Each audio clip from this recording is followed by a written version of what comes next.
Hi, it's TK, and welcome back to Black Equity Talk. Here we discuss topics and issues related to improving the health and the wealth of the Black community. And on today's episode, I'm so excited to bring to you this two-part episode. It was so much good information that I couldn't leave anything out, so you get to see everything. I have the pleasure of interviewing a high-earning deadbeat dad, and we discussed fatherhood and the manosphere, and if women have too high of expectations in relationships. So stay tuned because you don't want to miss a minute of this show. Okay, everyone, thank you so much for tuning in. Today we have a special guest from the Deadbeat Dad channel. We have Mr. Dad. How are you doing today? I'm doing wonderful. I'm on vacation from work, 30 days off or a month off, so I'm relaxing, doing good. Oh wow, perfect timing too for the summer to have this time off. Mm-hmm. So can you tell anyone who's not familiar with you something about your channel or about who you are? All right. Initially the channel was titled The Poor Black Man. And I really wanted to talk about finance from a frugal perspective. First person that subscribed to my channel, I was like, wow, because I never told any of my family and friends. My goal was for everything to be organic. If anybody stumbled across it, I would prefer it be organic. So I didn't take myself too serious. And I also knew that if somebody took the time to listen, they would see that I got some sense. If they took the time to listen, and if they don't, I wasn't bothered either way. I just wanted to do it my way, and I didn't want to feel like I had a second job. I just wanted an outlet to just speak my mind and give my perspective. So the channel, I discuss um, some trending topics. I stumbled into the Black Manosphere, and and it is it is amazing the things I find, and just trying to trying to show people that some content creators are just content creators, giving people whatever they think will be the most profitable, as opposed to real life and valuable um, advice. And so those are the things that inspire me to make videos. When I first came across your channel, it was called the Poor Black Man channel. I do remember that. And I don't even think I paid attention to the title or to the name, but I just liked the content, and I liked some of the things that you were talking about. It was interesting, and it seemed like you were, not just jumping on the bandwagon. I mean, on YouTube, you have to kind of talk about things that are being talked about in order to get the views. Otherwise, what are you doing it for? Even though, of course, everybody doesn't do it for the same reasons. But, if you want the views, you have to talk about those topics. I think trending topics is an easy way to get views. Yes, definitely. So, when I saw that you changed the channel, and I'm like, okay, what does this mean? Like, you the Deadbeat Dad channel, and you talk about your son on your channel a lot, and I see the car seat in the back seat and all of that. So you just did that for just to kind of be sarcastic, or yeah. So the guy, there's a guy who has the Poor Man's Podcast, and I'm like, like he is a polar opposite as a red pill creator, and I said I have to change it because people were going to him thinking that it was me. And I said, what can I change it to that's going to get people's attention, or at least something that they can remember? And I'll just, the Deadbeat Dad. It's enough to make somebody say, well, why would somebody want to call themselves a deadbeat? Right. Person talking about. So it might grab somebody's attention, but it's definitely easy to remember. But it doesn't reflect. I love being a father. I absolutely love it. So it doesn't reflect. Me. But even if people assume that, I don't care. Right. Mm-hmm. Yeah, you seem to not be bothered by other people's opinions. It's actually it's It's too entertaining. I'm sure you have so many comments. Do people kind of like go in on you about the name of your channel or? Um, what they'll do is if they don't agree with what I'm discussing, then they'll, use that to say that, well, that's why you're a deadbeat. Well, that's why you're poor because maybe if you got your life together, you wouldn't be poor anymore. Anybody who calls himself a deadbeat, I don't need to listen to them. And, so they'll use that to clap back. But um, I just look at it as people get in their feelings and they get to typing and I've had people type dissertations. I just delete. Yeah, like I'm not reading all that. But yeah, I welcome respectful disagreements, and Yeah. so I only draw the line when it gets disrespectful. And there's some videos that have like thousands of comments. Um, and I just don't have the time and the desire to go through every comment. But what I want to do is I just don't want to create a space where people can openly be, just rude and vile because I appreciate anybody who takes time to watch my videos. It still amazes me that people actually listen to me. And Earlier mentioned the manosphere. And you also talked about when you made videos, you weren't expecting people to mhm, watch them. And yeah, yeah, so there's a comment that I hear often that some of the red pill men say, the manosphere, this is the first time that men had an opportunity to discuss these things, discuss topics that affected them, relationship issues, whatever, whether it's progressing financially, socially. This is the first opportunity that Black men have had, this public space to do that. How do you feel about that? Or what would you say about that? well, I would disagree because we've always had black podcast. There's been um, you know, we've always had black media outlets, maybe not so big in the mainstream, but even, with hip hop, those discussions were largely, black, led by black men, and the music, spoke about, issues in the black community. And a lot of that hip hop music, especially in the 90s, um, it was very raw. And, if you listen to Dr. Dre and Snoop, they said anything and everything that they wanted to say about whatever, especially women. Um, and there was some pushback from Dolores Tucker and a lot of people who didn't appreciate what they did, but it didn't prevent them from making money. They weren't banned, and you heard it everywhere. Tupac, I mean, all through the hip hop community, men largely dominate. That's a largely dominated male space, and these conversations have always been able to take place.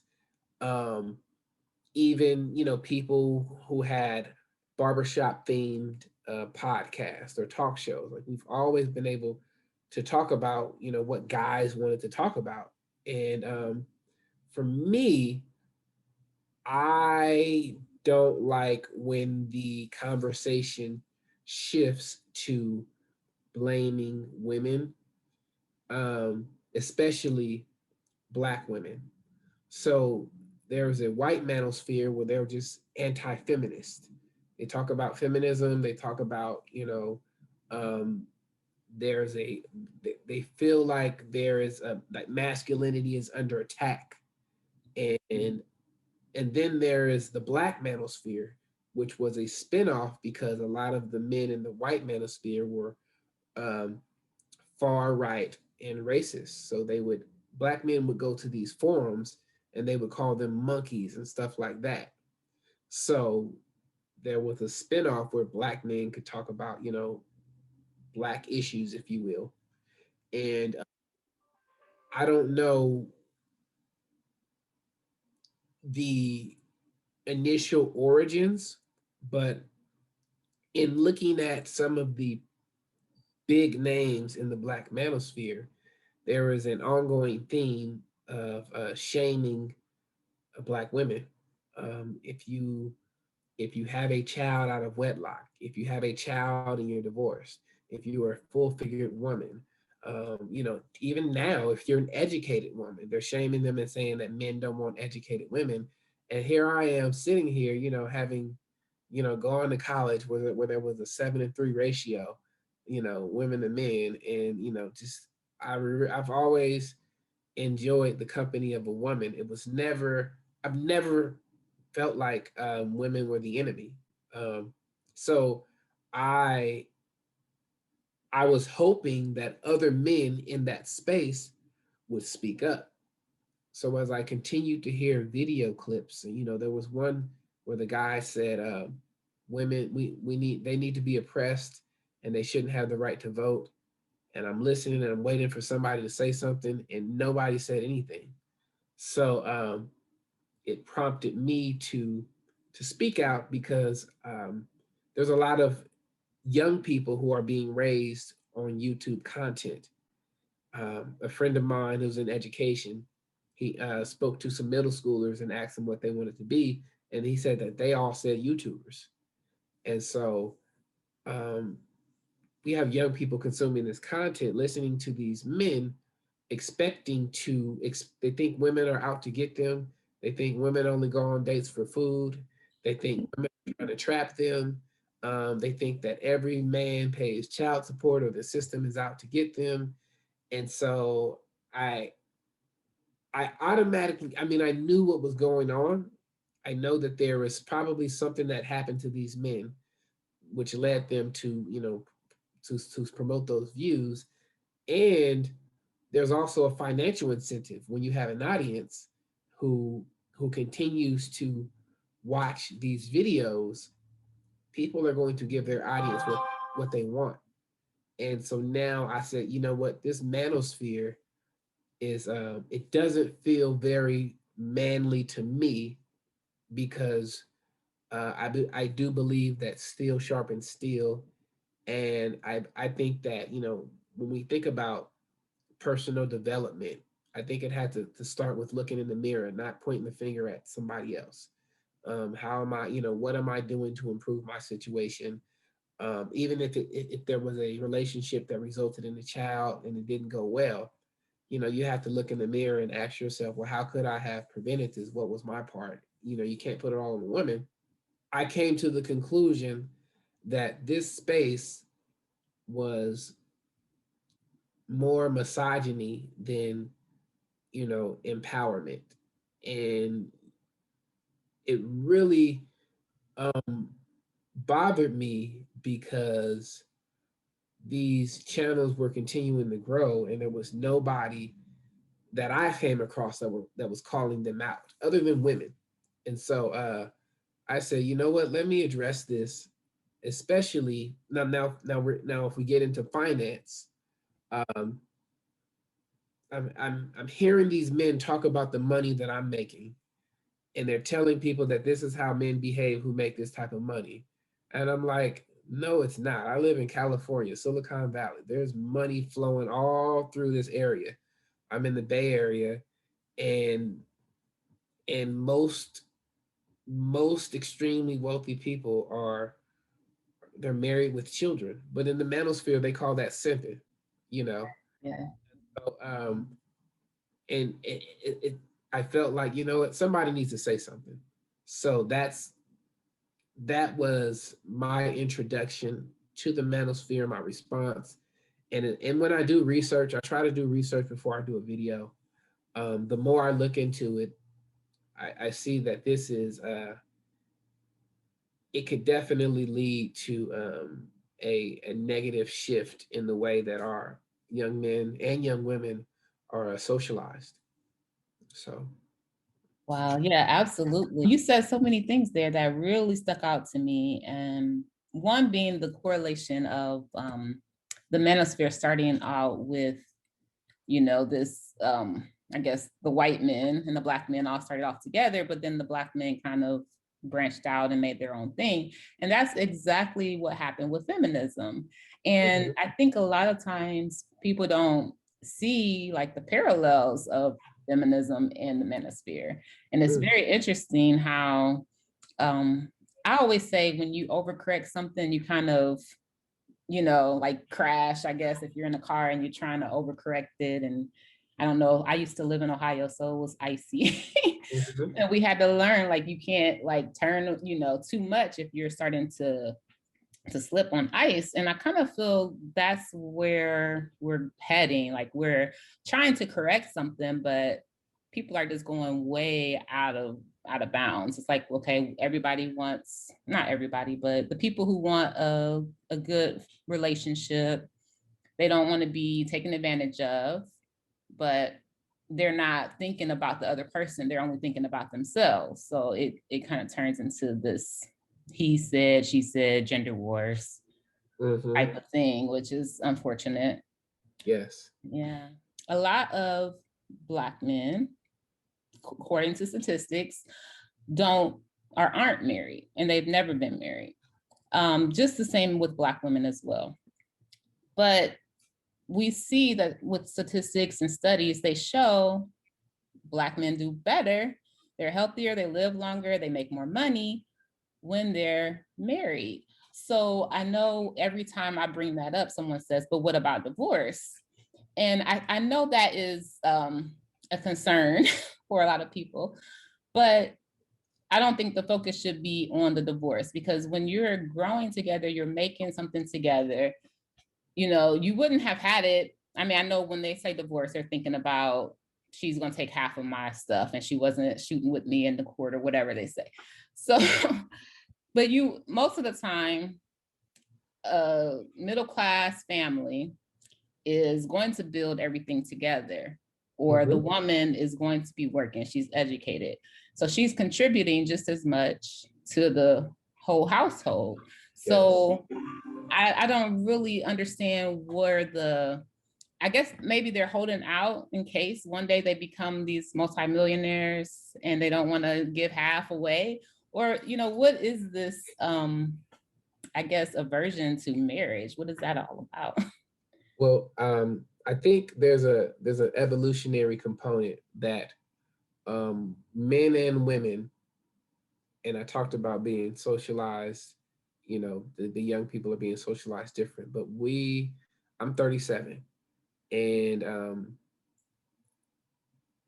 50 years ago, um, comparison to now, you see a lot more women who are being empowered to go out and get it on their own. They're not waiting for marriage. So marriage is down for black people, white people.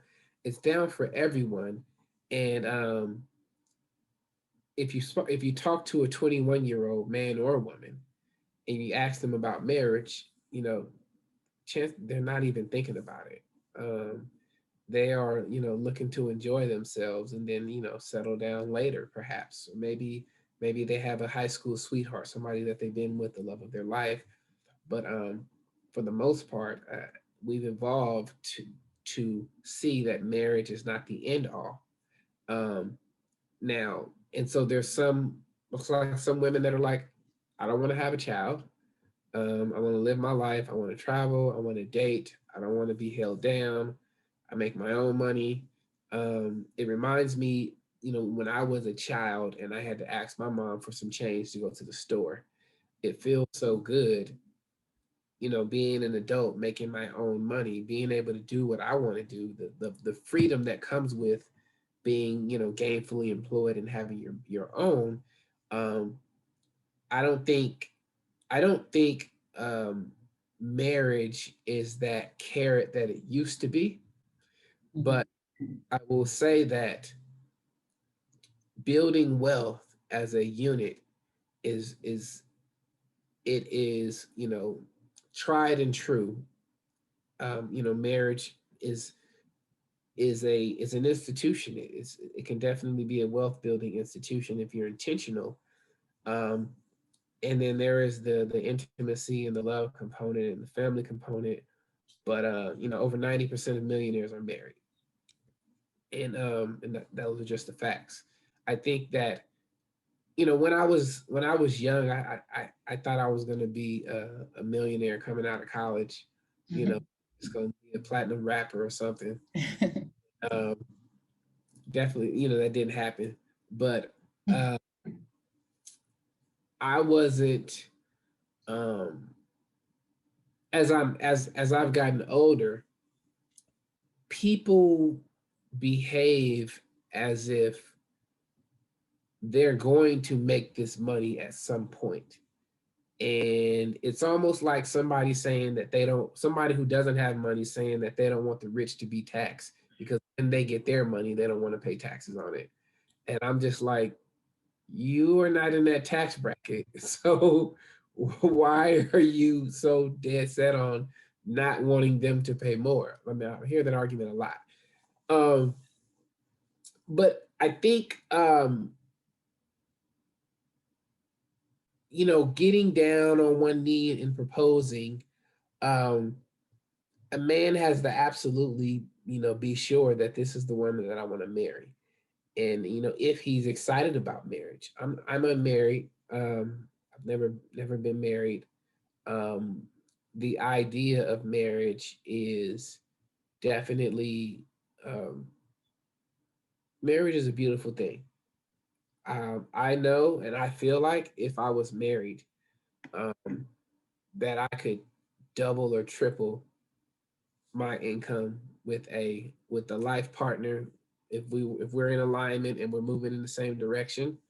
I just know that for a fact, and it's even changed the way that I date, because now there is the physical component, but then there's also the conversation. What is she into? Is she planning for retirement? um, does she pay attention to the financial markets? Like if you're spending, 10 hours a week watching your favorite YouTubers, have you spent any time to even research cryptocurrency to see what it is, what the hell it is? And so I've grown to value um,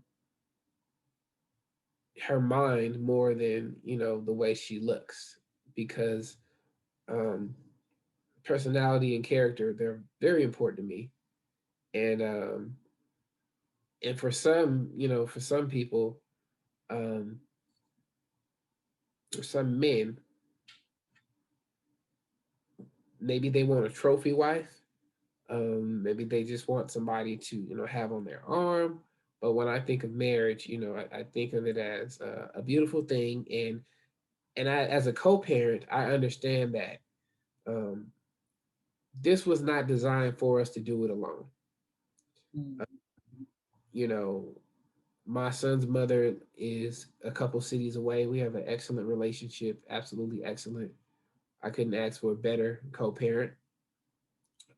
But I would prefer that my son be with me every day, and I would prefer that I wake up to my woman, and um, yeah, I just like to be around my son. It would never happen with her. Our relationship, is done there. But life is so much better when you're working as a unit. And even from an income standpoint, of course, two incomes are better than one.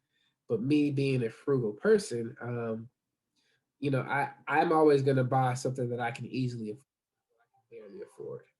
And so I'm just not interested in appearing to have. I'm not interested in showing off, my money, or buying the biggest and the best. I'll be doing some content on this because a lot of people are going in the opposite direction. They're downsizing. They're saying, I don't need all of these belongings. They're looking to live where they can easily afford to live, and not necessarily where they can buy in the biggest and the best of everything, because people are learning that it only keeps you stuck in quote unquote trapped with your employer. If I'm stressed out and I don't like my job and I can't leave, you know, I have to put up with it because I've created all these bills. And so for me, um, if and when I get married, somebody is I don't want both of us working part-time. I mean full-time. So somebody's either gonna have to be not working or part-time at the most. I just feel like the home would be a better place if we weren't both spending a good chunk of our time at work. If somebody could be at the house, you know, being the administrator, and it could be me. I'm okay with that. But I also have rental income, so I can also beat my chest and say, I have properties that are bringing in money, um, without my job. But I would totally be okay staying home or working part time, or maybe building an actual YouTube business if I took it serious. Um, but it would definitely be um, ideal to have a best friend, a life partner, um in the household with your children. It's just better, just even from a mathematical standpoint, two adults, um you know sharing the load, getting things done. If I'm home first, I can start dinner, I can do the dishes, and vice versa. um if I'm thinking about doing something, bouncing ideas off of my wife. It's just better to have two people. But not at the expense of just saying that you're married for the sake of being married. That you want a Cinderella story or you want a ring, you got to get the ring. It has to be the right fit, because divorces are very common, and I mean, who wants to get married just to get divorced? Actually, a number of my friends who got married are divorced now. And we're young. I don't know if I answered the question completely, but there is a lot of fear mongering that goes on in the manosphere where they're telling people don't get married. She's gonna take half. And I'm sitting back here and I'm like, take half of what? Most of us don't even have anything, number one. And number two, like, I'm not LeBron James. You know what I mean? Nobody is trying to slide in my DMs so they can, get taken care of. Um, most men, um that's just not. If a woman marries me, um it could be because I would consider myself financially astute. I think that would be uh one component. But nobody's gonna marry me just for money. I ain't got it like that. So they're scared. They are afraid of the worst. And what is that called? Pessimism. Like, I'm optimistic, and I'm looking for the best outcomes. And life in life we live and we learn. Sometimes it doesn't work out, but I'm optimistic. Yeah, I love that. I wanted to ask because you did mention, I guess I don't know if you would call yourself a high earner or just someone who has, has done well for himself.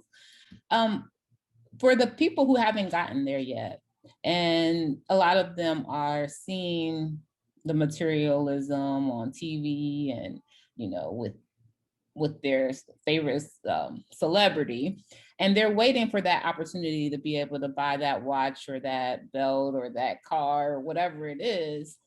And how do you kind of, or how do you avoid going down that road of just becoming wealthy and then just being a consumer and consuming all of these products that just make it you look rich but not necessarily good for your bank account?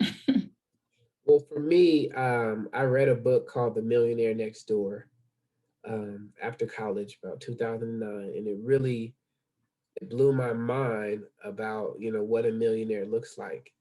And so we have this idea of the millionaire is the celebrity, but they don't even represent 1% of the millionaire population in the United States, like 0.000, 0.1. I mean, the average millionaire it could be your next door neighbor, you would never know. And so once I read that book, I was like, oh, like um, now I get it. Now I understand. And then I started to pay attention to um, the people who were attempting to emulate a lot of the celebrities. I also paid attention to the celebrities who were going bankrupt and getting their homes foreclosed. And it made me just sit back and say, wow, that book was telling the truth that, you know, investing and living below your means is the road to, financial independence. It's not trying to have the flashy things. And so for me, I would say um I've for some reason, I never wanted to, maybe because I didn't grow up with a lot of money, single mom, we never had a car. We I got my first job at 14 because I had to, I wanted to get some nice clothes. And then when I got to college, I'm rubbing shoulders with upper middle class, students who, they're pulling up to, we're freshmen in college and they're driving Mercedes Benzes, and I'm like, whoa, Um, and so I was trying to, to build my credit and put myself in a position just to buy a car. And one of the things, I was so anal about my credit that I would never put anything on my credit card that I couldn't pay off the next month. So as I built my credit, that um, that kind of stuck with me, like not buying anything that I could barely afford or anything that I had to use my credit card for. I just didn't do it. And if I ever found myself in a situation where I was like, okay, I can use my credit card or I can sell something that I shouldn't have bought or something that I don't need. So when I Right. was a sneaker collector, I would just go and get a pair of shoes and sell it on Craigslist and say, you know what? I didn't have to use my credit card. So now, um, and I'm gonna do some videos on this. Um, Instagram has changed everything, and I would say that for the worse because we have people that are doing photo shoots in rented homes with rented cars with clothes that they return, after they do the photo shoot, and people are thinking that I want to be like that, not understanding that the real money is the person at the grocery store in the modest vehicle. You wouldn't know. As opposed to this person that's online taking every opportunity to show, their clothing and accessories. And so the more and more I read other books, it was apparent that these books were telling the truth that a person that is so, focused on their appearance, um, they may not have much. And so there are people that are ridiculously wealthy that they can buy anything and everything and they will never go broke. There's those people, and then there's people that are wealthy because they saved their money and they were married and they were just frugal and they just live a comfortable life without showing off. And then there are people that don't have much, but they're attempting to emulate the people who have, the money to buy, uh, to go on shopping sprees every damn day. They're attempting to they're buying these $5,000 handbags and these, these shoes and all that stuff. But what they don't realize is that Jay-Z it lives below his means. You Yeah. know, they don't understand that what they do is below their means. Um, these extremely wealthy people, they do things that are below their means. If they're buying $1 million vehicle and they're worth $800 million, it is below their means, Hmm.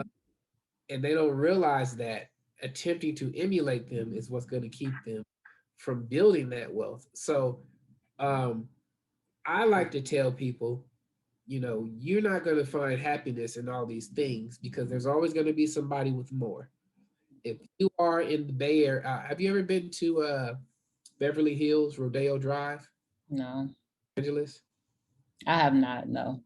Rodeo Drive is where all of the expensive it's shopping places or stores.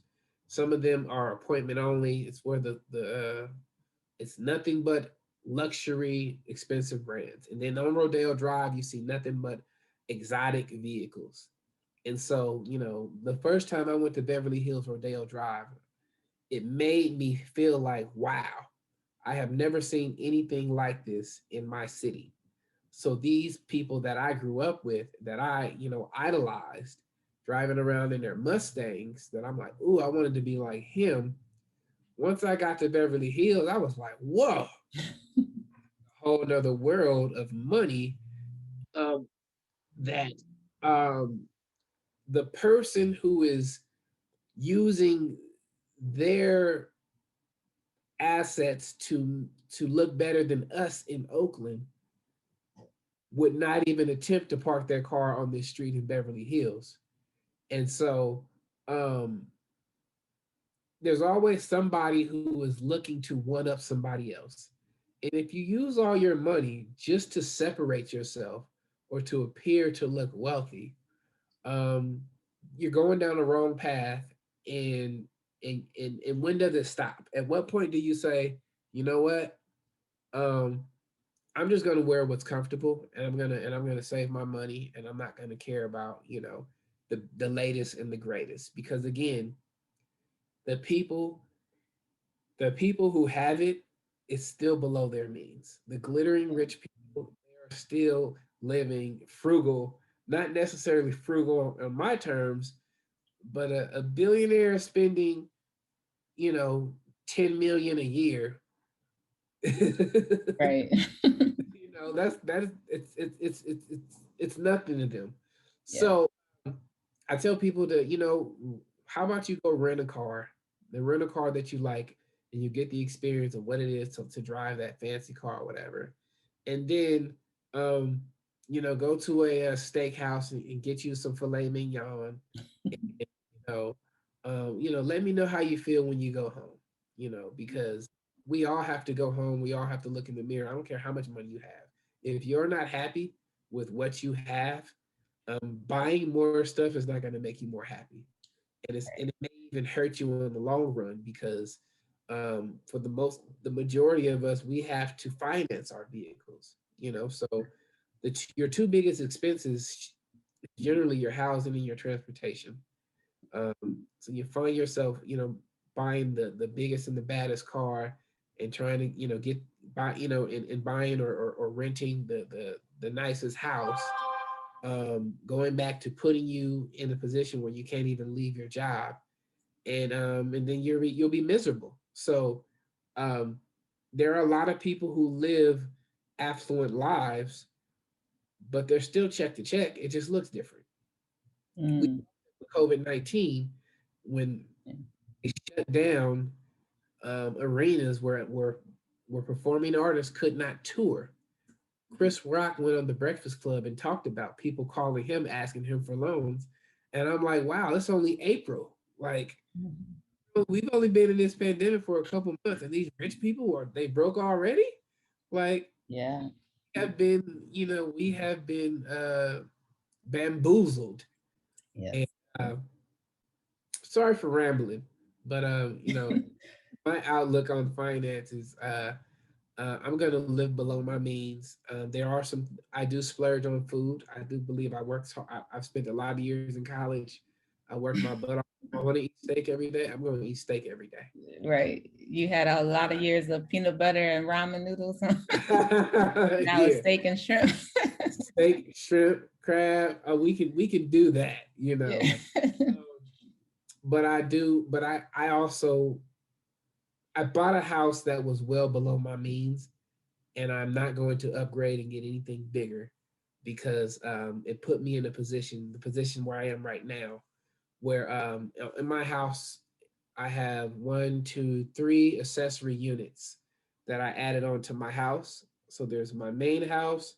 I have a tenant in one, and then the other two are on Airbnb. And so just one of my Airbnbs, it more than doubles my, and it covers my mortgage and some. So Yeah. I'm not moving anywhere. I'm not going anywhere. If I was to get married and she's like, we need a bigger house, I would give her this look, check this out. Who gonna pay for it? Because in this house, what I've done, um, I can live and die here. I've created these streams of income, and it put me in a position to tell my employer I I can resign at any moment, and I really like that freedom. Not that I don't enjoy my work, and the benefits and all that good stuff, but I don't have that stress, and and I think that I promote stress free living and living below your means. And if it means moving back home with your parents to save money, then go for it. If it means moving to North Carolina because the job market is and it's more affordable, then go for it. I just really want people to be realistic and do what's healthy, not just what's trendy. Yeah.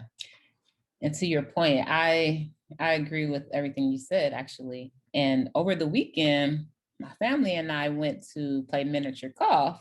So, we have a modest car, it's paid off, I Hey, have a dream car, and once I can buy it in cash, I will. But so, we drove to miniature golf. And when we were getting out of the car, there was a guy there with the lady, and he was in a McLaurin or something like that. McLaren. Oh, Yeah. So we all stopped and looked. It was a nice car, and he's just waiting yeah. for us to say, something. He's looking like, yeah, I know it's nice. And we gave him his compliment and everything. But I'm thinking, we both drove to miniature golf though. We're both enjoying the day, with our Right. loved ones or whoever it is. So, it's all about perspective. We're happy, even though, our car is not even probably a tenth of his, the price of Yeah. his or whatever. Your car is paid off. You guys went to play miniature golf. You ate dinner. You went home. Yeah, we had a good And day. I don't think you went to bed thinking about his car and, No. and thinking you need to do better in life. So but there's a good portion of the population who I'm not saying that you should not be motivated to see Hmm. like that, but they say everything that glitter ain't gold.